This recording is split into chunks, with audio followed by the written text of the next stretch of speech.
For several decades, we Filipinos had stumbled and rise countless times, and it proved that we cannot be suppressed. Not a mere colonizer, dictatorship. I signed Proclamation number 1081, placing the entire Philippines under martial law.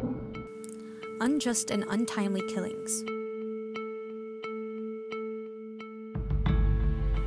Nor abuse in government position can. Yes, we had overcome numerous skirmishes, but are we progressing? Still, we are stuck in a dilemma. There is still a threat to our government and the future of our nation. And if it means many people dying, so be it. Murder and unsanctioned slaying is rampant and wanton. Various threats to the Philippines' national territory and sovereignty, and a possible return of martial law. We are still suffering from these. Is this the inevitable demise of our country? Is our government on its last feet? Or is there still a way to put an end to these menaces? Amidst all the impediments that hinder us, we Filipinos, after what we've been through, are still standing tall, fighting the unbeatable foe, and dreaming the impossible dream. It's what drives us to hold on. Unless we progress, we regress.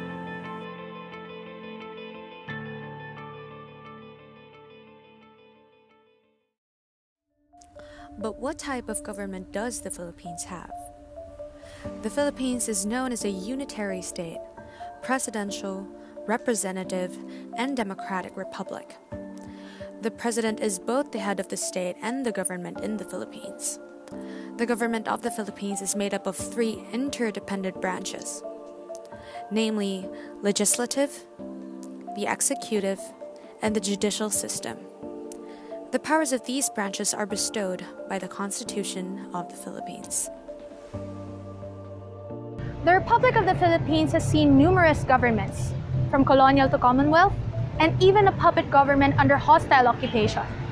Currently, however, we enjoy sovereignty under our 16th president.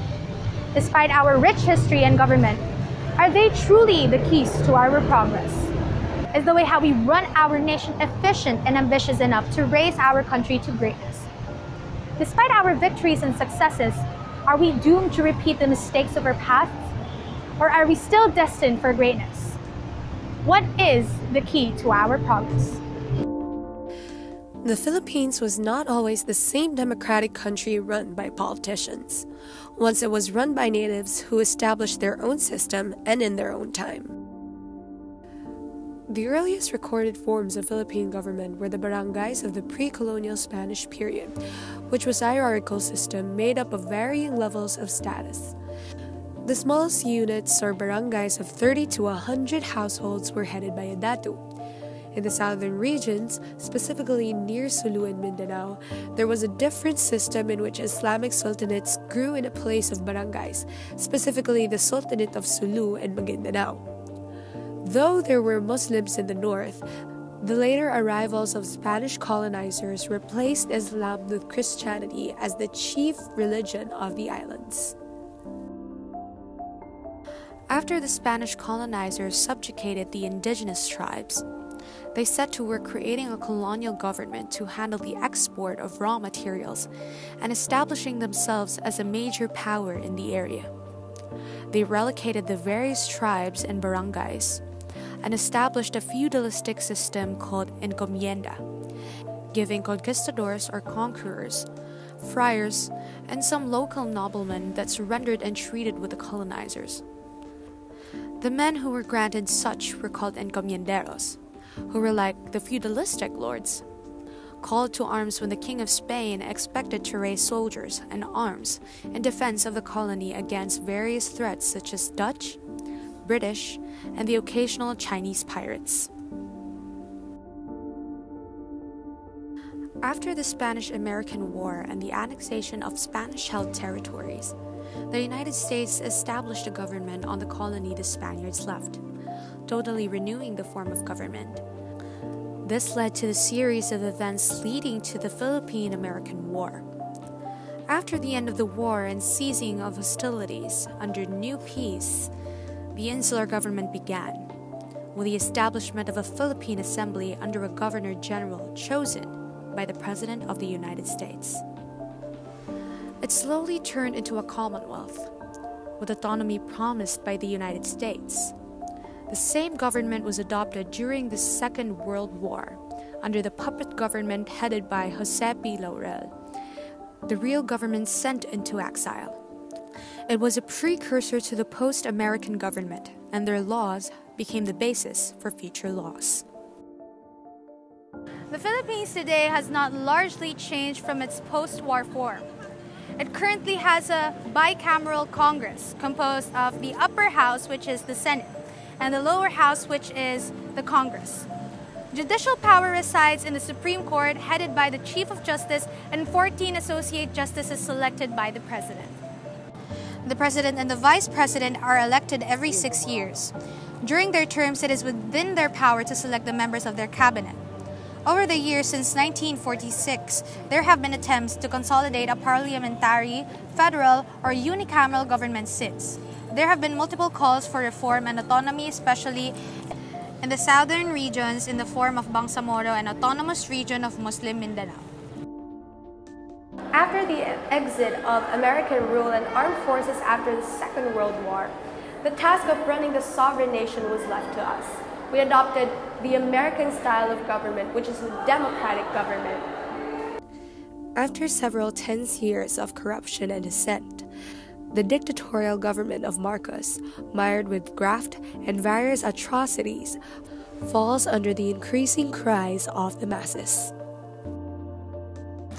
Democracy in the Philippines has been represented in a system in which the common people hold the power to select certain officials to hold public office for a certain amount of time. The people also hold certain freedoms under the democratic government, with rights to have livelihood, to have an education, the right to defend themselves, and the like. The Philippines has a rather easy hold on its citizens, with the people enjoying a wider variety of rights and freedoms that are not available in other such democratic countries. There are various political dynasties that have been established over the years since the end of foreign occupation. They have been at the epicenter and forefront of the Philippine politics. They may be descended from a simple lawyer who decided to run for local office, whose successors chose to pursue higher and higher positions in the government. Though these types of dynasties are prohibited under the 1987 Constitution, it has been general knowledge that these families usually exist as a normal trait of the Philippine political scene. Significant families in the political arena are numerous. Some of these are the Revillas of Cavite, the Marcoses of Ilocos, and the Cojuangcos of Tarlac. Though there are various disadvantages to political dynasties, there are and have been certain advantages to them. One such example is the consistency of service in public office. As most of these families tend to build on their predecessors' creations and try to live up to the expectations of their numerous supporters, while at the same time garnering more support and better reputation with the consistency and continued tradition of a certain aspect of public office. Though the support for the current administration is overwhelming, there have been several instances and cases of corruption within a government that promise to be championing the poor and the masses. The current administration, though, has been faced with severe resistance and criticism from various sectors of the nation. Most people can probably agree, however, that a major part of this administration is its indifference to EJK, based on who you ask. At social class natin, ang daming namamatay, tapos parang wala naman. So with EJK, it's a summary execution at di natin napoprotektahan yung right natin to life. Contradicts yung very essence ng isang government. So paano ba nag-exist ng government? A government exists based on a law, di ba? And you can't have a law pag walang due process. Because it's an EJK, so that is unjustifiable, so it is illegal. That's not based on the law, and therefore, and morally, of course, stealing is stealing. The main question is, Does the Philippine government really progress, or has it declined through the years? The Philippines has been through various forms of governments, each one unique, yet influencing the next one almost entirely.